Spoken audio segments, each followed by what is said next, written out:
Hello, everyone. Welcome back. Steve Hartline, Mix 1041 and Mix TV. And I'm joined by a great media writer who's really done a lot of work over the years with Hollywood Reporter, and now with a brand new venture called puck.news. We're going to talk a lot about that here today. Matt Bellany joins us. And Matt, how are you? Doing well. How are you?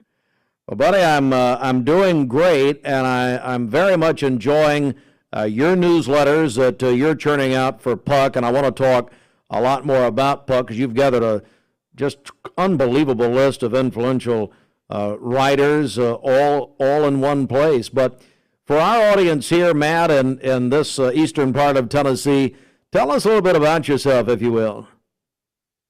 Sure. I was an entertainment lawyer at the beginning of my career, which, I represented actors, directors, filmmakers mostly. And then I became a journalist, and I was an editor at the Hollywood Reporter, which, for those who don't know, is an entertainment business publication that covers news in and around the entertainment world. I was there for 14 years. I became the editor for the last 4 years of that. And then I left last summer, and I have started a new venture that's covering the nexus of power in America, entertainment, Silicon Valley, politics, finance. I'm heading up the entertainment portion of that. And we're looking at the things that influence culture worldwide. And how has, going back to when you started when you got into, let's just take it from that, when you were an entertainment lawyer, and even before your journalism career, how have things changed over the years?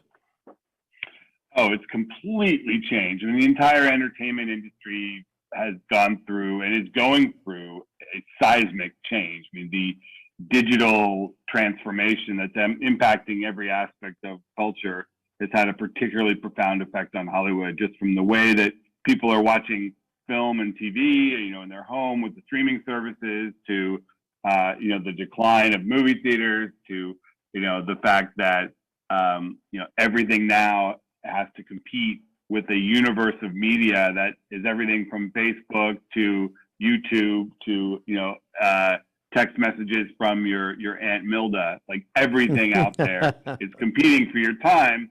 So Hollywood doesn't have it to itself anymore. It's got to compete. And we're certainly seeing that. And then a lot of your recent newsletters, which I've been reading for the past few months, we're seeing that. And let me ask you this, Matt: has the pandemic hastened this? Has it sped this up? Sure, absolutely. These changes were occurring slowly over the past few years, but what the pandemic did was it just supersized everything. You saw all of these media companies that create all the movies and TV shows absolutely pivot to streaming.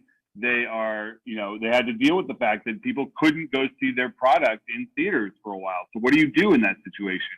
If you're a company that owns a streaming service, you put all your movies there, which is what HBO did with the Warner Brothers movies.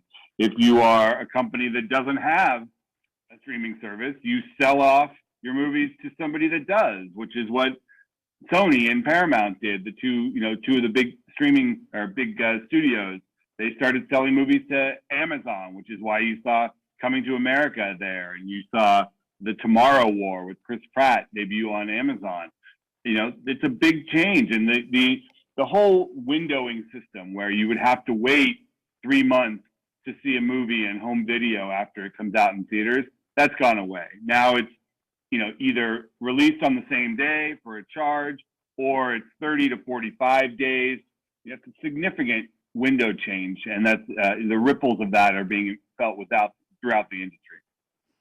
We're joined by Matt Bellany with the new Puck News and Puck.com. Is that right, Matt?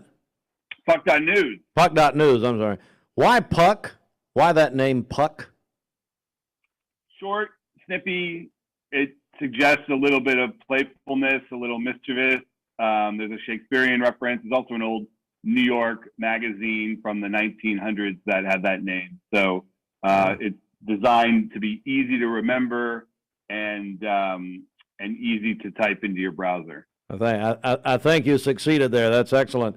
Matt, you just mentioned Paramount, and something that, and a topic you spent a lot of time on is Sherry Redstone, and the fact that it really looks like, even to the casual observer, that they're getting ready to try to sell Viacom CBS eventually. What are you hearing?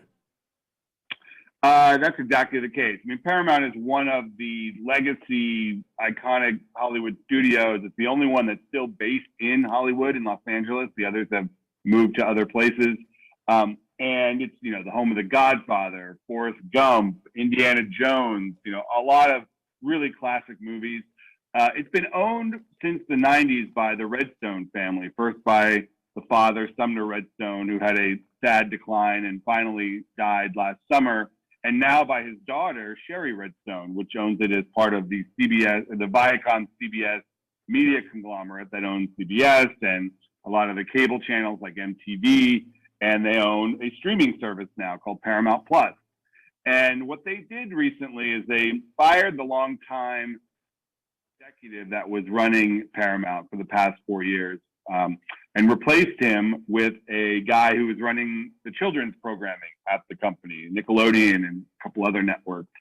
And the thinking there is that they are going to shift away from movies that are going to be released in theaters and put them increasingly on their streaming service, Paramount Plus, which has sort of been an also-ran in the streaming wars. It's not as popular. It doesn't have as great a content as Netflix or Amazon or HBO or those that have kind of put more money into their service. And the thinking here is they are trying to build up a streaming service, not to really compete, but to be more attractive to someone who wants to buy the company and incorporate the streaming service into their own existing streaming service. In the landscape over the past couple of years, companies like Warner Media, which owns HBO Max, that has been sold off to Discovery, which has its own streaming service, Discovery Plus. The thinking is those are going to be merged, and HBO, which has a lot of great scripted shows, and Discovery, which has a lot of unscripted shows, would make a great streaming service that could potentially compete with Netflix. Paramount doesn't see itself as being able to do that, to compete on its own, so it will likely combine with another one as these big streaming companies dominate the entertainment landscape. Matt Bellany joins us with Puck News, and you mentioned as we were talking about Viacom, CBS, Sherry Redstone, what she may or may not do, and then you hit on Discovery. David Zaslav is a very interesting figure, as we know, as you mentioned the Warner Media deal with Discovery. There's a guy, he came out NBC and the broadcast world. Now he's obviously in the streaming world, and from what we've read from you and others, is he's really getting to know the major players in Hollywood right now. Yeah, Discovery is an interesting company because they're one of the biggest media companies in the world, and yet they don't really traffic in the high-end premium scripted content that is the bread and butter of big conglomerates like NBC Universal or Warner Media or Disney.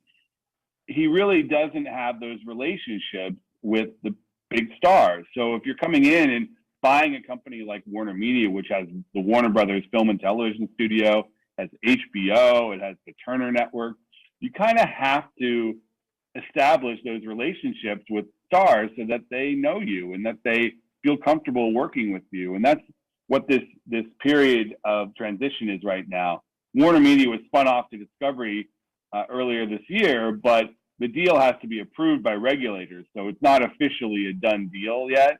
And in the meantime, David Zaslav, who's a very savvy content executive, is doing meet and greets, having parties for himself, doing sit downs with big stars and big agents and things like that, which makes sense if you're going to run HBO, which makes a ton of high-end premium scripted content.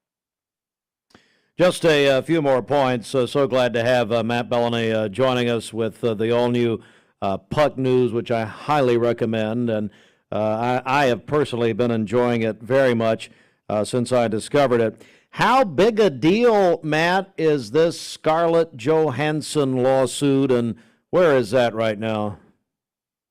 Sure. Just to recap a little bit, this is another impact of all the streaming wars, the transition from traditional theatrical movies to streaming. What Disney did over the past few months, citing the pandemic, is they moved a lot of their big summer movies from a strict theatrical release to a day and date, we call it, where it's on the streaming service and it's in theaters on the same day and date that they're released simultaneously. That did not go over well for Scarlett Johansson with Black Widow because she was set to make significant box office bonuses based on the theatrical run. So they set up to about $50 million in extra box office bonuses should that movie have gotten a traditional release and done as well as the usual Marvel movies do in theaters, which is very well. So they put it on their streaming service and charged $30 for people to watch it at home who didn't want to go to the theater. The problem is Scarlett Johansson makes less money that way because obviously $30 at home, you don't know how many tickets that people would have bought if they had gone to the theaters. Disney argued that they put that money into a pool where she would also benefit, but it's pretty clear that Scarlett Johansson made less money than she would have if they had gone with a traditional theatrical release. So she sued, which is very unusual in Hollywood. You almost never see things getting to the point where they file an actual lawsuit. Lots of disputes behind the scenes, and people get paid off, and there are settlements or arbitrations. But to see a major star in her prime sue a major studio, the biggest studio, over money, that's a very rare thing. Is it akin to the Olivia de Havilland lawsuit of generations ago? I mean, is it that big a deal? Is it going to be, in your opinion, one that we'll look back on? Is it going to reverberate? Yeah, that's an interesting analogy. A couple of people have made that analogy. Olivia de Havilland famously sued over her Warner Brothers contract. In the old days of the studio system, studios could essentially keep stars under contract in perpetuity forever by extending their deals, and it really limited the power that a star had to earn money in their prime. Olivia de Havilland sued. It led to a court ruling and eventual state law that said that you can't have a personal services contract for longer than 7 years, which is still the law in California. This is a little bit different because it's so personal to Scarlett Johansson. She had a very specific deal on Black Widow that gave her specific box office bonuses. She then has an email from a Marvel Studios executive telling her that they would give her the same treatment as Captain Marvel got, which a reasonable person might say, okay, that means a full exclusive theatrical release, although Disney disputes that. So I don't know if the reverberations from this are going to be as influential as the Olivia de Havilland case, but it certainly is the same in the sense that it is a major star in her prime willing to stand up to a studio and draw the line. And I know for other actors that have situations like this where they thought they would get a certain box office bonus and they didn't, this case has already been influential because those deals are being renegotiated. People like Emma Stone, people like The Rock and Emily Blunt, they are taking advantage of this and trying to extract more money from Disney because their movies, Cruella and Jungle Cruise, also got that same treatment. Join with Matt Bellany. Puck.news is the site. Really just one more question that I have, Matt, and the Primetime Emmy Awards are this Sunday night, and big announcement, Dick Clark Productions, as he was his company, the maestro of award shows over the years. And a couple of questions here. Number one, the Emmys and this idea of, the Oscars, we saw what happened last year, and really what's been happening, a gradual decline in the Academy Award viewership. Where do you think in 2021, not just the Emmys, but other award shows come in here? And also, similar question, Dick Clark Productions changing their name, going, I know it's a big deal and one that a lot of people are paying attention to. Yeah, award shows have been in decline for about a decade. There are a number of factors that have led to that. The the fracturing of television audiences. It's very difficult to get a huge number of people to tune into anything other than football on television. The fact that the country itself has become so polarized, where a lot of the country just isn't interested in looking at Hollywood stars accept awards from each other. It's just not part of the culture, and young people in particular just don't seem to care about that same culture of awarding that the people in Hollywood have banked on for generations. So that's happening in the aggregate, but I don't think the entertainment industry has done much to help itself. If you looked at this last year's Oscars telecast, it was really, really just poorly done. Not even interesting. It didn't explain what the movies were. Because of the pandemic, there weren't very many stars. It just was boring. It was laden with politics, which survey after survey shows that the audience for these award shows does not want to hear political diatribes from the stars. Yet, one after another, they get up on stage and they give political messages, which, I'm sure they feel strongly, and it's an earnest belief that they want to use their platform for good, but it's clearly not what the audience wants. So that's there. The second is the Dick Clark question. Dick Clark Productions, which harkens back to Dick Clark himself, owns a handful of award shows. It produces the Golden Globes. It has the American Music Awards. It has the Academy of Country Music Awards, Billboard Awards. And, as this shift has been happening, the ratings for those shows have gone down. And this past week, we saw the Dick Clark name go away and change over to a corporate name by its corporate owner. And they're really trying to reinvent what an award show is, preferably an award show that can air on a streaming service. They did a deal recently to move a country music show over to Amazon. The Academy of Country Music Awards is going to be shown on Amazon Prime, not on CBS, where it has aired for the previous few years. And that's a big shift because there's no indication that there's any audience for this on streaming, because streaming is mostly an on-demand experience. You go there for a particular show and you watch it whenever you want. It's not something you go to typically for live events. Now that may change. Amazon's getting into sports and a couple of other things, but right now it's unclear whether award shows have a future in this streaming environment. And we'll see that because I bet the Emmys, which are this weekend, I bet those ratings are going to be down again. We'll see. But there's just not a lot of interest for these award shows in a traditional linear television environment.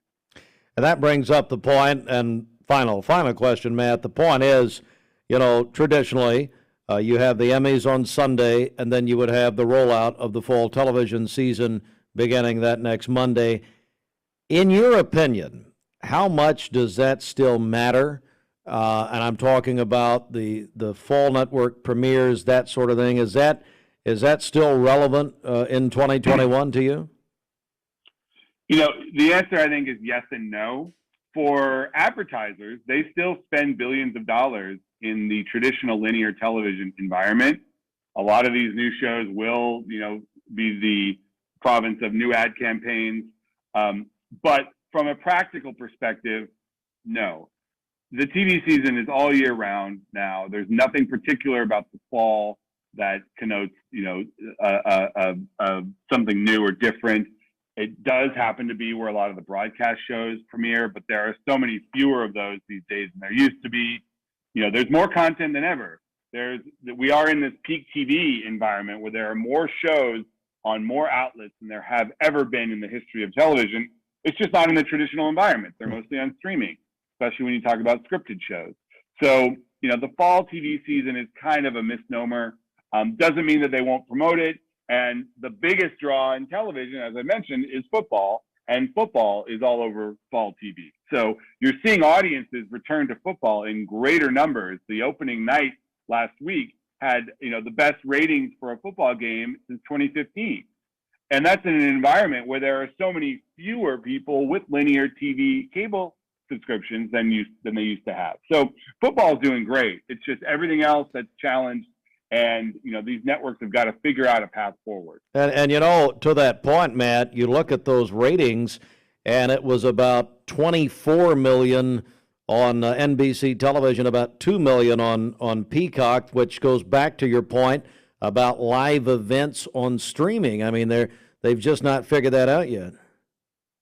Not really, no. And, they're trying to push people over to streaming, but the NFL wants the biggest possible audience they can get. So the NFL wants these games to appear on NBC, CBS, Fox, and yet the priorities of these networks is to grow their streaming service. So NBC is trying to push people over to Peacock to have that transition happen.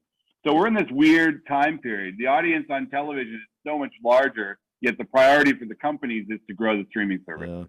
Yeah, I see your Dodger hat. Tell me you saw some of the Peyton and Eli Manning version of Monday Night Football last night, and what'd you think of it? I did watch it. I thought it was a fascinating experiment. I'm a fan of theirs, so it was fun to see them just kind of shooting it with their friends and talking what they would talk about normally. I thought they were both great. I hope they do more of it. And honestly, that's the future of sports broadcasting because consumers want choice. Some people will choose to watch the normal Monday Night Football game. Some people might choose to watch that. And some people, Nickelodeon did an experiment last year with football where they did a Nickelodeon game where there was slime and SpongeBob showed up and different things like that. I thought that was fun too. And if anything to get people engaged in your content, that's what you want right now because you can't rest on your laurels and just do what you've always done. Hey, Matt, I'm a Falcons fan. I'm used to a lot of slime. Trust me. I want to one more time. We've got to talk about puck.news. You folks have got to check this out. It's absolutely, speaking of content, fascinating content. Matt, just tell me a little more, if you will, about puck.news. Sure. We've got a bunch of authors that we've conglomerated together into one site that everyone has their own expertise area. I'm a Hollywood person. We've got experts in Silicon Valley, in Wall Street, in politics, media, and we're all together in one that has newsletters, that has a website. We're going to have a podcast, and it's for insiders. If you are interested in the stories that go on behind the headlines, what's really going on, not just what makes it into the press release or what makes it into the official announcement, we are trying to lift the curtain on things that go on behind the scenes. So if you go to puck.news, you can check us out, possibly become a member and join the conversation. Yeah, join me there. I have done that, and I highly recommend it. Puck.news. Matt Bellany. Matt, fascinating conversation. I hope you'll come back sometime. Anytime. Thanks for having me. Yes, sir. Thank you.